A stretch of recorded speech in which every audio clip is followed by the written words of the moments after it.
Oh, sorry, I'm talking on mute. Okay. Um, okay. Going back. So let's start the class, guys. So in the previous class, you might have seen the recording. You might have seen, what is a netconf, restconf, differences between Ansible, Chef, and Puppet, and what is the data serialization formats like JSON, YAML, and XML. You might have gone through the recording. So any questions from the recording, guys? Have you gone through the recording?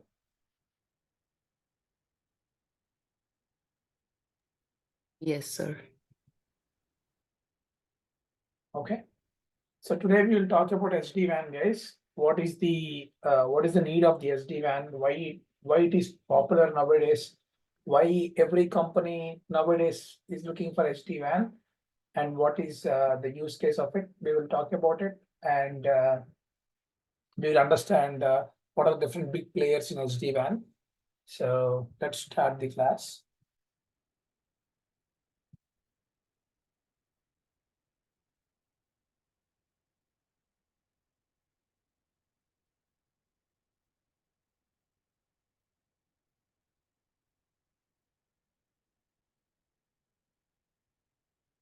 So today's topic is SD-WAN.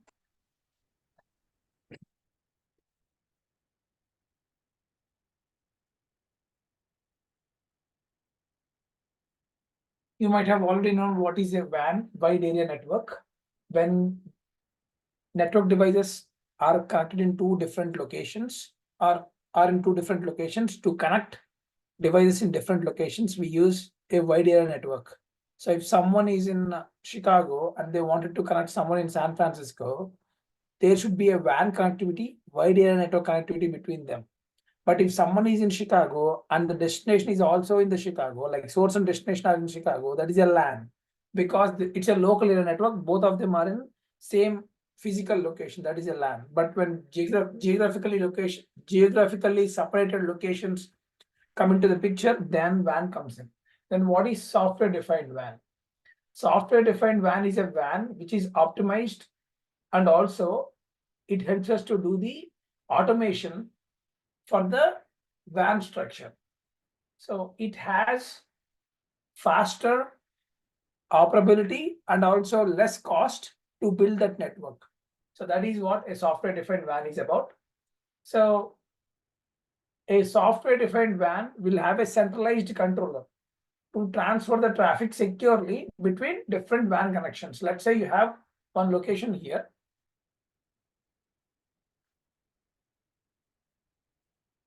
This is location A. This is location B. So usually before SD-WAN, before SD-WAN, we used to have a router here. In this location, we used to have a router, and then we used to have a router here.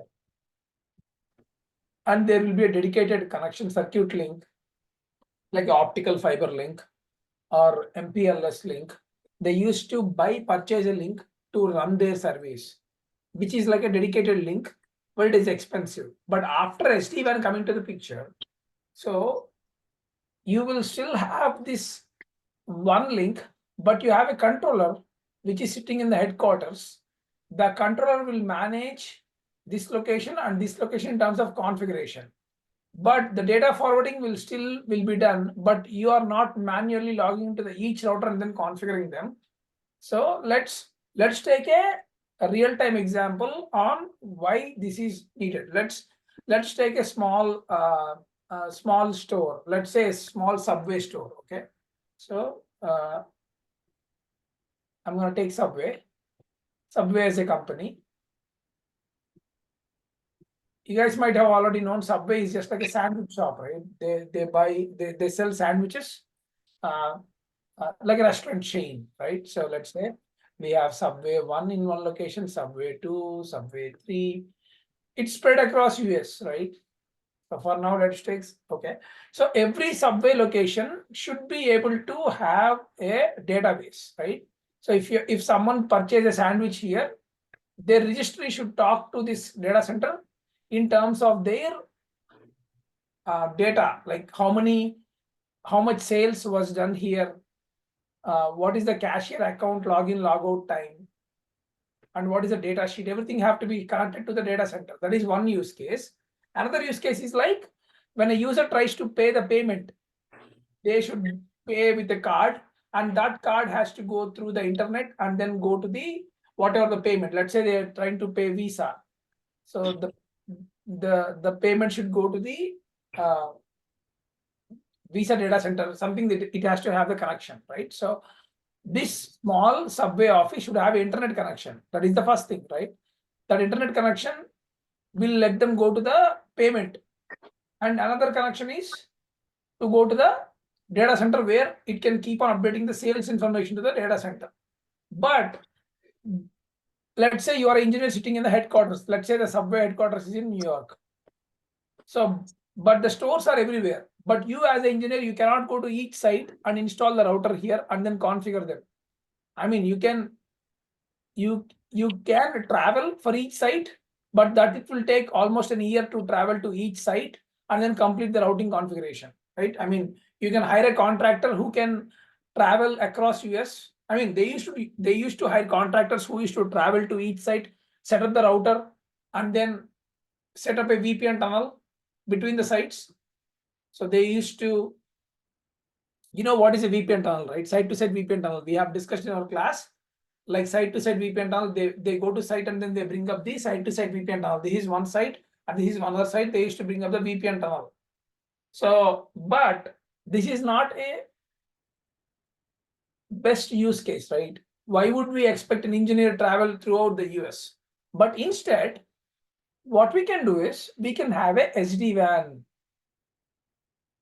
So what does SD-WAN do is, let's say any worker, help desk worker, if we ship the router to their site, once they plugged in the power, and then once they plug in their internet connection cable, this router will automatically register to the controller. So that is called ZTP, zero touch provisioning. So as soon as a router gets plugged in that specific subway site, this subway site will have the internet connection. Obviously, they will plug in the internet cable and the internet port. This will automatically form a tunnel, and we can automatically push the configuration to this router without going to that specific site. We can just ship this router to that specific site. They will just plug in that router. That's it. They don't have to do much anything on the network area, but we as an engineer, we will auto provision it by using the SD-WAN. There are 3 components to get this done. So any questions until now?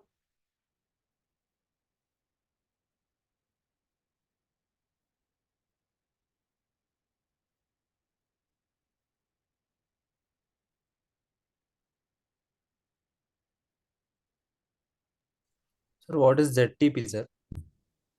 ZTP is zero touch provisioning. So when we plug in this router, we are not doing any configuration on the router. The router gets the configuration directly from the controller, where it will automatically form a tunnel. That can be done using the ZTP process.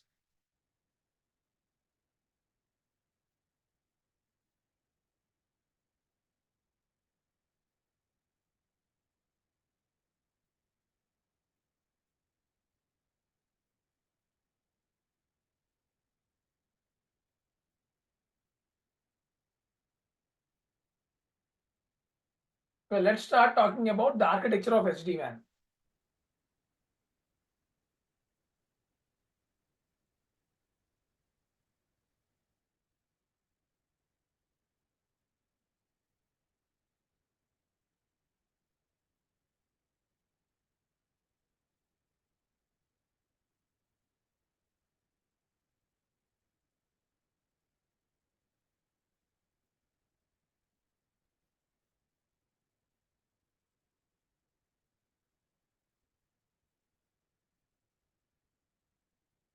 So let's talk about the functionalities of each each plane in the each device in the SD-WAN. So let's pick the same use case, subway use case.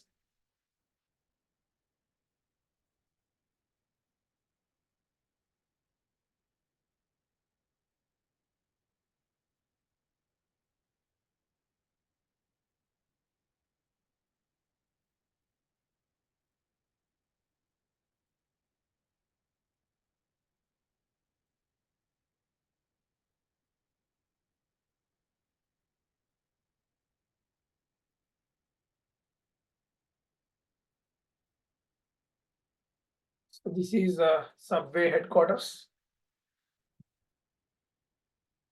This is subway store 1.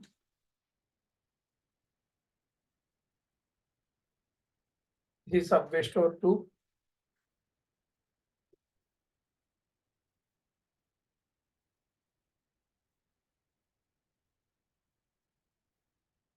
This is subway store 3.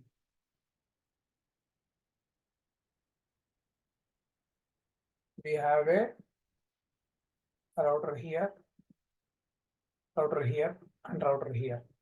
So we as a network engineer, we should put the router to the each subway store. Okay, so here this router is called edge router because they are sitting at the edge of the location, and from that they have the internet connection. That is why it's called edge router. So that is called VH. V means Viptela. Viptela is the company who originally owned this solution, but Cisco bought that company. So that's why it's called Viptela Edge, but it's just a VH device. VH is nothing but the router that's sitting on the each location. Okay, now once this VH is powered on the each subway site, what we will do, we will define the vBond IP. vBond IP and the site ID and some certificate information. So we will define these 3 settings on this router. Okay, so then once they power on this router, okay, they will try to talk to the vBond. So where does this vBond sit? The vBond sits on the headquarters. So then this router will try to communicate with vBond because we put the IP there already. So that is the vBond. So why does this vBond works? The vBond works on the orchestration plane, meaning, so the vBond is for the orchestration. So what does this orchestration mean? vBond will be trying to authenticate this specific router. Okay, so whether this router belongs to our company or not, whether this router belongs to our company or not, that will be done by this orchestrator, which is called vBond.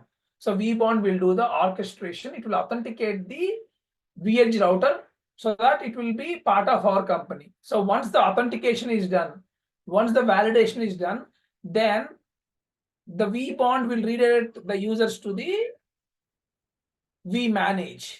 Now there is a vManage device.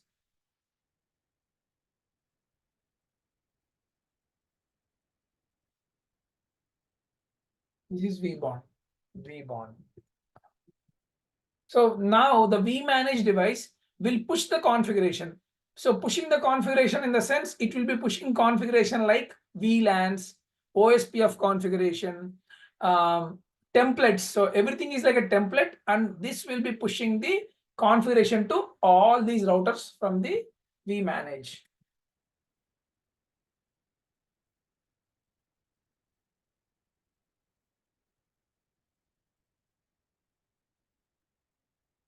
Okay, config will be pushed to all the routers from the vManage. So vManage is for the management plane where we can push all the configuration. Okay, and then once the configuration is done, these routers does not have any control plane, meaning that they don't have any CPU running on the device. You don't have to buy a CPU on the specific VH device. The CPU will be present on the data center itself. That is called vSmart.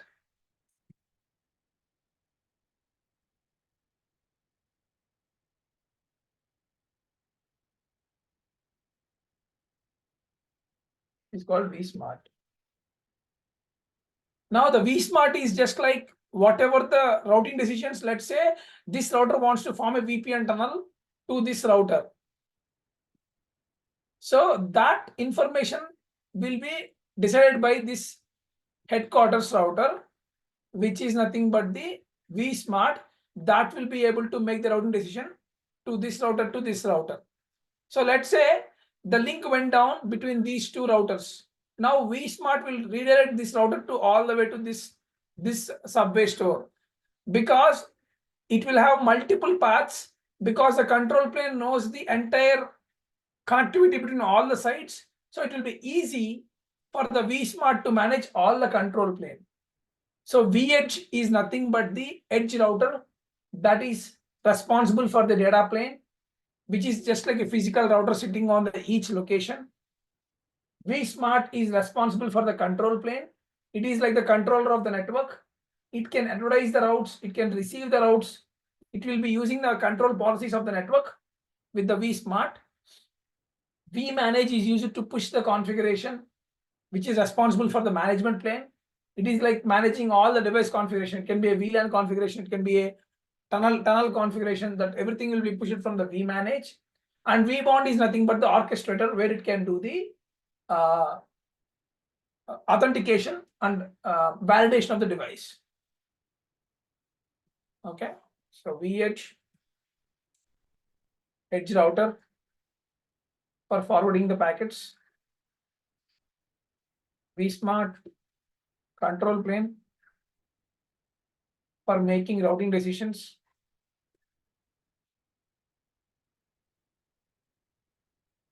and finding the best path.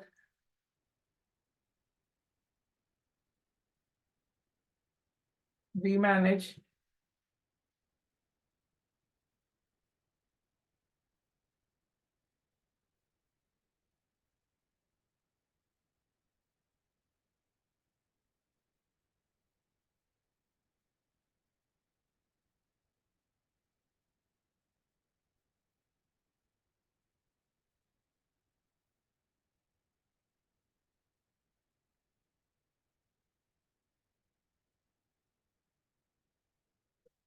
this is the architecture of SD-WAN. So this is how the new companies, I mean, every company, most of the companies now, they don't want to invest time on the traditional WAN network. They wanted to move to SD-WAN because of, this kind of cheaper cost. So how does this is a cheaper cost really? So let's talk about what are we saving in terms of the cost. Let's start talking about it. Why it really saves cost. Let's talk about it that.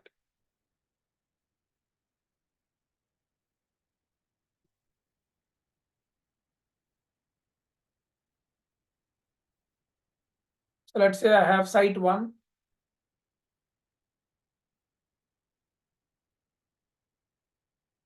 Let's say I have site 2.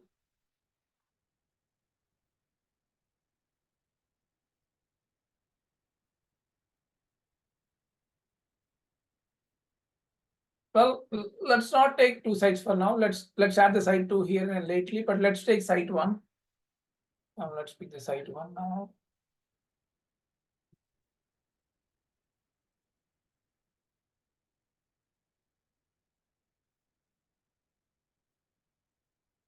In the site 1, let's say there is vEdge1 and vEdge2. There are 2 routers which are like active and standby. Okay, so let's say vEdge1, vEdge2.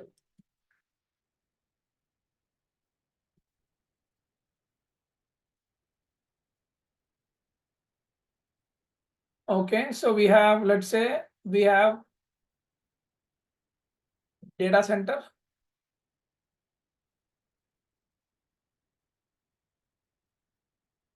And we have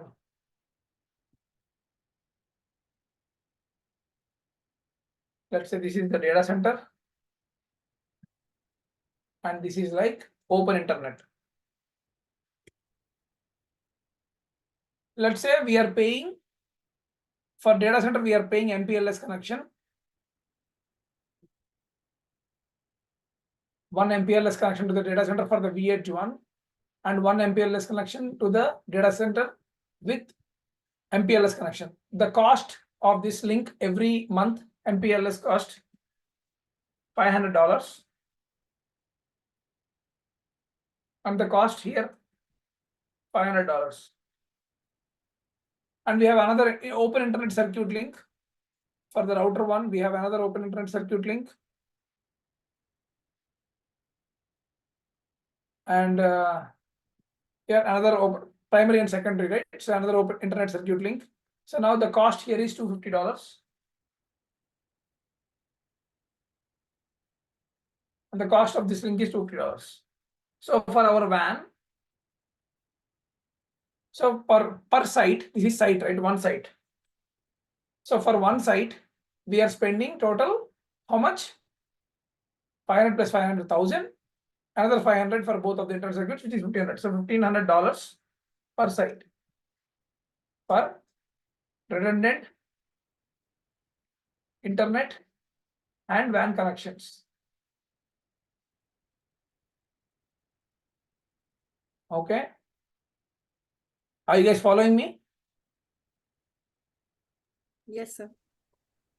So for one site, we have one primary MPLS, one secondary MPLS, one primary internet, one secondary internet.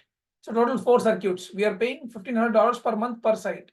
So now with SD-WAN, let's see how it does. Now what it does is SD-WAN. So before going to the SD-WAN, let's start talking about why we need 4 circuits. Okay. Let's say this is primary, this is secondary. Let's say if our primary MPLS circuit went go down, okay, we have the VH to go to the data center, right? Let's say if our secondary internet go down, we have the internet path to go to the internet. So that is how we have the redundancy, correct? So this is the design, why we need a fully redundant design. But let's take a SD-WAN design now, okay?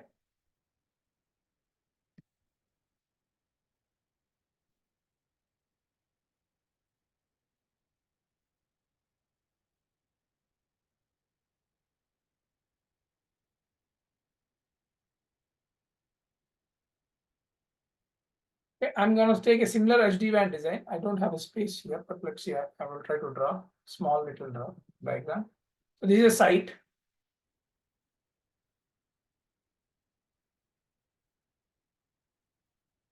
We have 2 routers again, VH1 and VH2. So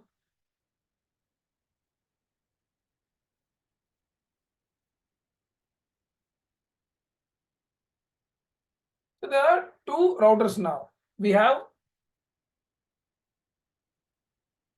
one data center, one MPLS. I mean one internet, sorry. One data center and one MPLS. Okay, so we have only one data center link to the VH, and then we have one MPLS link. Okay, so this is how the connection is. Okay, this is how our connection is. Okay, but the advantage here is there will be a tunnel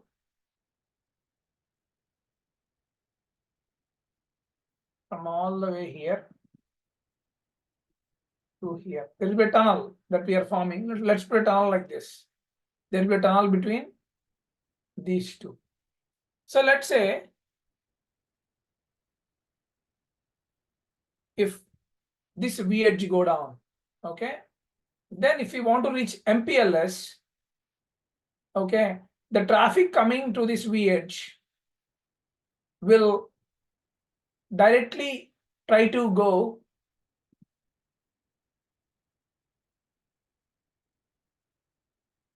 tunnel and then go to the DC. And the DC will try to reach, this is internet, right? So it's not MPLS. I don't want to get any confusion. 1 second, let me change this. Okay. I want to change this to internet.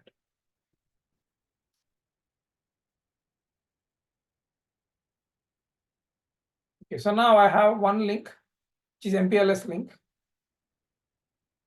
This is MPLS link to the DC. Okay. And one internet link.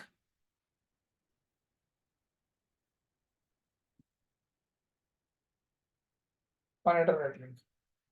Okay. There is a tunnel between these two.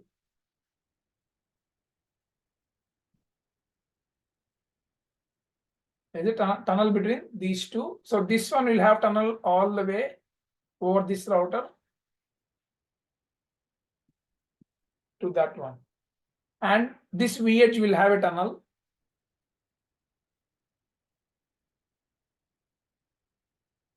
to this DC. This is a tunnel. Okay. So even though VH is not having a dedicated link MPLS, let's say the traffic is coming. Let's say the traffic is coming here. The traffic will be going via VH1 tunnel to the DC. If we want to go that way. Let's say if the VH1 wants to go to the internet, this will use this tunnel to go to the internet with only one circuit. So with only one tunnel, with only one internet link, we are having redundancy between both the routers by using tunnels, and that is called T-lock. T-lock feature. With the T-lock, there is like a site ID and like an origin ID. It is used to provide the color combination, color. So it will know, okay, it's coming from the VH, it's trying to go to the internet. I'm going to use the color orange. So there will be a color on the site ID. Based on the combination of that, the traffic will be utilized. And here we are only paying $500 plus $250. Total $750. Okay. Instead of using $1,500 for fully redundant circuit, we are using one MPLS, one internet, but we are having a tunnel between both the routers. And then with that tunnel, we are able to communicate with the VH to the internet. Even though there is no direct connection to the internet, we can still go via VH tunnel to the internet.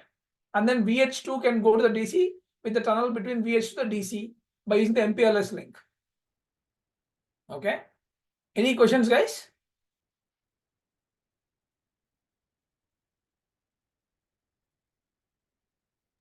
Sir, could you explain the T-lock once again? T-lock is the transport locator. It is used to identify where the route is coming from.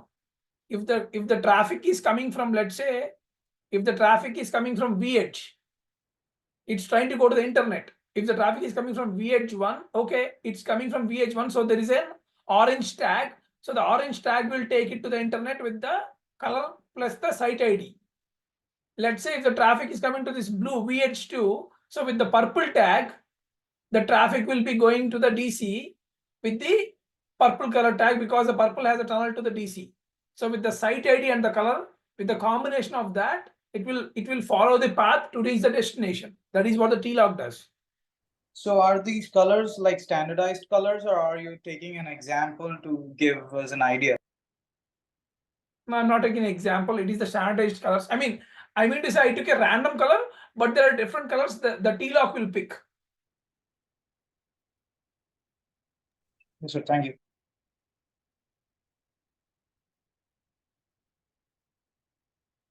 Any questions, guys?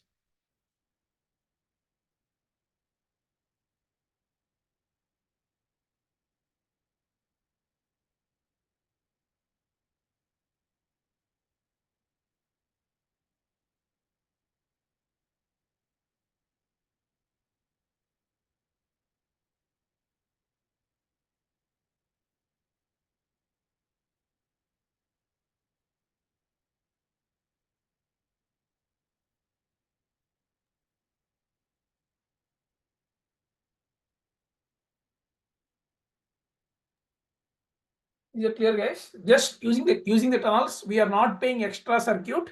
We are just using a tunnel to the cross connectivity between our router to the data center or our router to the internet. We are using a tunnel as a secondary path. Okay, so that is about the SD-WAN, guys. Now you know why people are using SD-WAN, because of its ease of management from a centralized location, because we don't have to go to each site. From centralized controller, we can manage all the sites.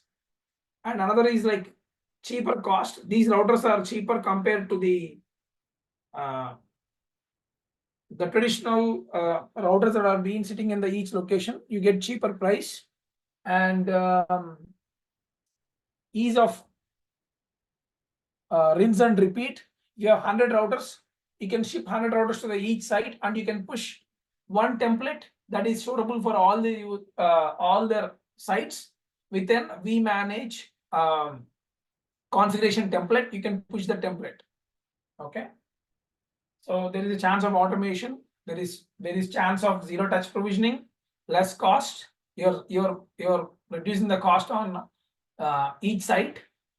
So with all these things in mind, people wants to take away their MPLS, traditional MPLS redundancy circuits, and they just want to use one MPLS, one internet per site, and they want to get full redundancy.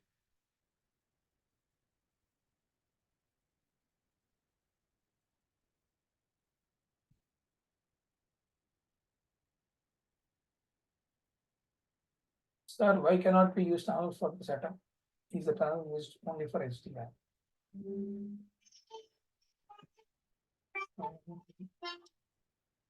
I'm not understanding your question, Nirisha. Why cannot we use tunnel for the setup?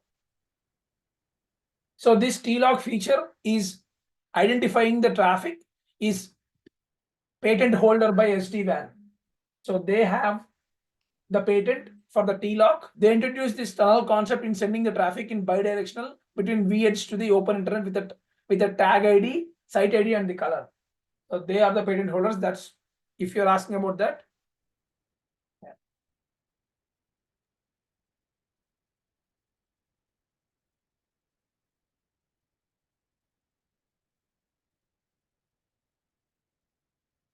You can come out of mute. Okay, yeah.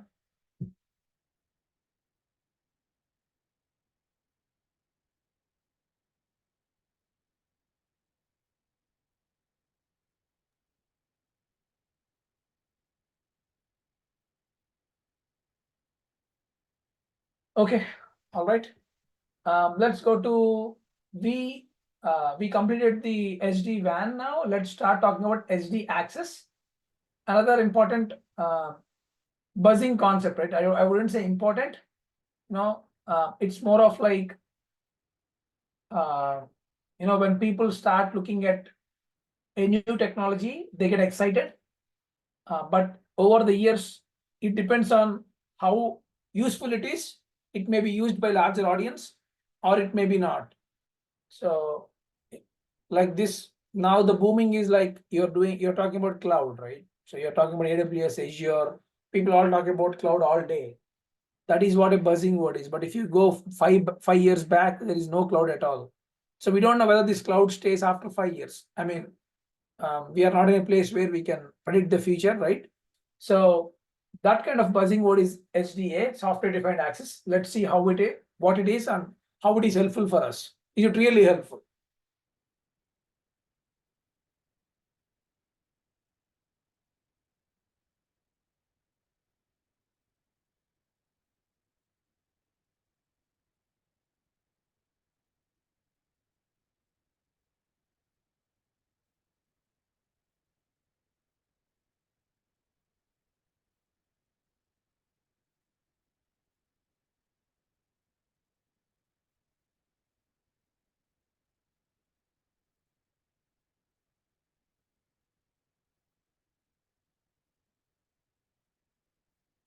We have DC.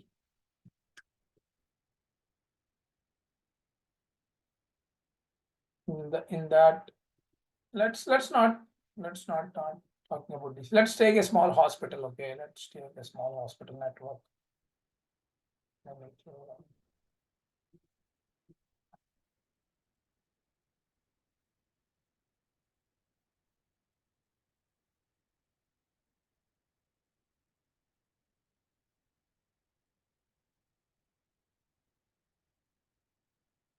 So let's say there is a hospital network, and this hospital, let's say there are like 50 rooms.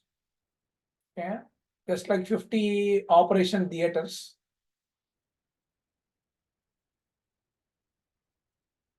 Let's pick 8, 9 now. Okay, I don't want to draw 50 now. Let's pick there are like eight operational theaters. So we have a doctor, like a heart surgeon. Let's say there is a doctor. So this doctor, she can do operation on any of this operation theater, right?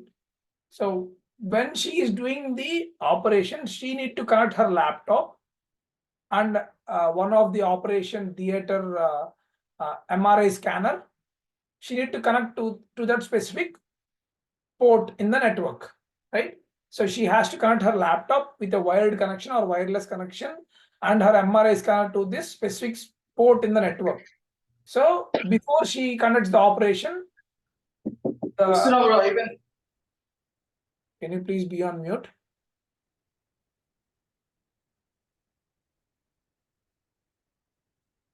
Okay. So whenever this doctor go to that specific operation theater, she has to plug in her setup to the network port. Datta, can you please be on mute?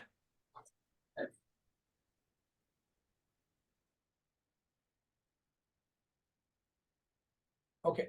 So whenever the doctor goes to the specific room, he or she tries to plug in her setup to the one of the port in the network. So as soon as she plugs in her laptop, she need to get the admin access to the setup. Like she need to able to access every record, every she need to able to get the best network connection because her data is very important. Let's say she scanned some information. That information has to pull into the data center and has to be stored in the real time, and heart rates have to be sent back. Something a real-time transaction has to be done between her operation theater to the data center. So this is a high priority traffic because human lives are involved, right? Let's say they are sending heartbeats or any of the real-time data that needs to be sent to the data center for monitoring purposes. So it's a real-time data, real-time high sensitive data. Okay. So now, how do we know whether the doctor is plugging in to this machine or this machine or this machine? I mean to say this room or any other room, right? We have to know, so that we have to configure that specific switch port with a high priority, right? There have to be a quality of service. Remember, we do control plane policy, quality of service, but it is not feasible to go every day along with the doctor and then give her the high priority on the switch port. It is literally not possible because a compounder may plug in the laptop, they should not be getting the same priority as the doctor. A nurse may plug in the laptop, they may not get the same priority. So to avoid this kind of issues, we got SDA. So what does this SDA do? So now let's start talking about the background stuff. So as soon as the doctor plugs in her laptop to the specific switch port, we talked about AAA, authentication, authorization, and accounting. So that request will be going to the AAA server, which can be a Cisco ICE server. So this ICE will talk to the Active Directory, right? So that AD will tell that, okay, some doctor with username, let's say the doctor name is Eric, last name is Fletcher. Okay, so some Eric Fletcher named a heart surgeon plugged in the laptop, that AD information will be passed to this specific ICE. So now ICE can act as a profiler. It will send a security group tag, SGT tag information.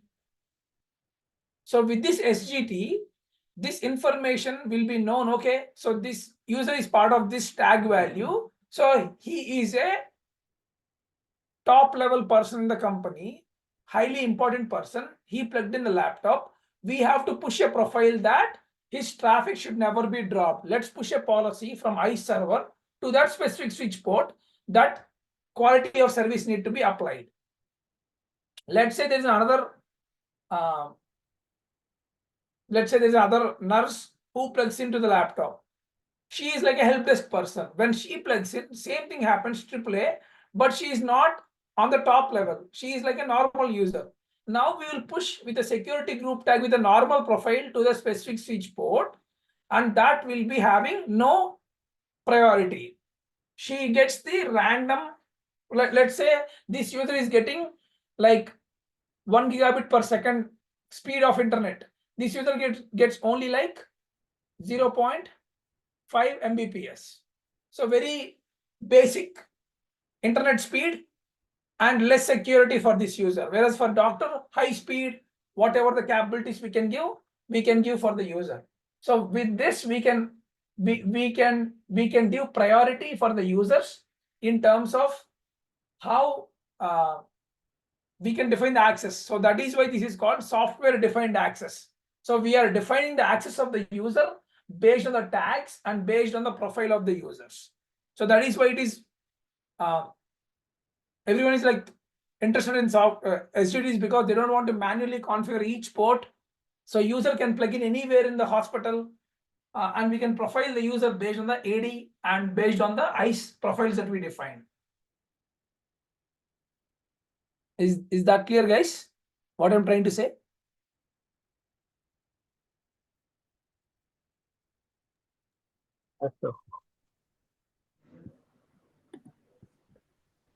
Yes, sir.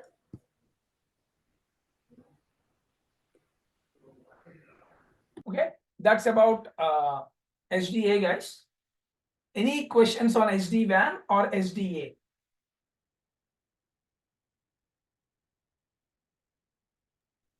Sir, if you could kindly share the recording. I missed the first 10 minutes of the class.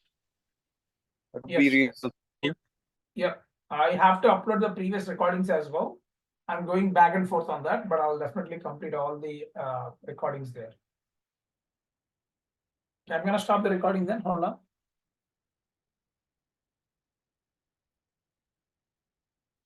Okay, guys. That completes. Let's see. Hold on. Let me stop the recording.